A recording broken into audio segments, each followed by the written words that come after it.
Hey, it's Mark Lanier with your video thought for the day. So this week I've continued looking through the Proverbs, and I was in Proverbs 9 yesterday, where it describes wisdom as preparing the house and getting ready and inviting the simple to come in so that they could grow and become wise and prosper in life. It was really cool. If you didn't hear it, I urge you to go back and listen. But I want to finish Proverbs chapter 9 because the second half stands in contrast to the first half. So if the first half has wisdom, preparing our house and going out and calling the simple to come in so that they grow and they prosper and their life is good, the contrast is what foolishness does. So in Proverbs chapter 9 starts around verse 13, it says, the woman folly, which is just the noun form of fool, foolishness. The woman who's a fool, foolishness, is loud. Okay? She's seductive. And she knows Zippo. Now that's the Lubbock translation. The more common translation is she knows nothing. But the idea behind it is this loud, boisterous, seductive, oh, come to me, who knows nothing. And as a result, she'll sit at the door of her house or she'll take a seat where lots of people are passing by and she'll call out to them as they pass by and she'll say, hey, come over here to me. Come see what I've got to offer. And she's also, like wisdom, she's calling the simple people. It says, whoever's simple, turn in here if you lack sense. Turn in here. And then she tells them these seductive things about how stolen water tastes better. It's really sweet. And if you steal and get some bread and eat it privately where nobody sees it, you can pull that one off. It's really tasteful.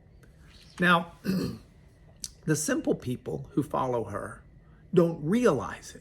But in contrast to those simple who follow wisdom and grow and become productive and have a prosperous life, those who follow foolishness, it says, those are the dead people. The dead go into her house.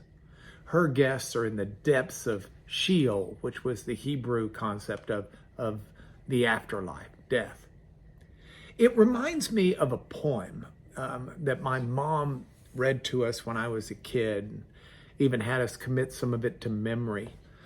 And I was talking to Mom about it the other day because Mom said, in reference to one of my video thoughts for the day, she said, remember, this is one of the reasons I had you learn that poem, The Spider and the Fly, which is a poem from the early 1800s. And I don't have time to give you the whole poem, but listen to just a little of it and see if it doesn't give you this flavor of foolishness. It's a spider who starts out and says, will you walk into my parlor? Said the spider to the fly.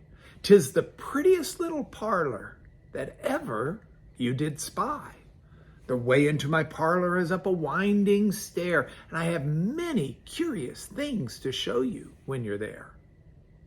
Oh, no, no, said the little fly, to ask me is in vain, for who goes up your winding stair can ne'er come down again. Well, the spider doesn't leave it there. The spider says, oh, I'm sure you must be weary with soaring up so high. Will you rest upon my little bed, said the spider to the fly. Well, the fly, of course, doesn't rest upon the bed, so the cunning spider then tries the next little trick and says, dear friend, what can I do to show the warm affection I have for you? And says, I've got this wonderful food in my pantry if you want some. And the fly says, no, I've heard what's in your pantry and I have no desire to see that. And then the spider tries to convince the fly that the fly is so witty and wise. And, all around, it just keeps going back and back and back. And sure enough, finally the fly succumbs.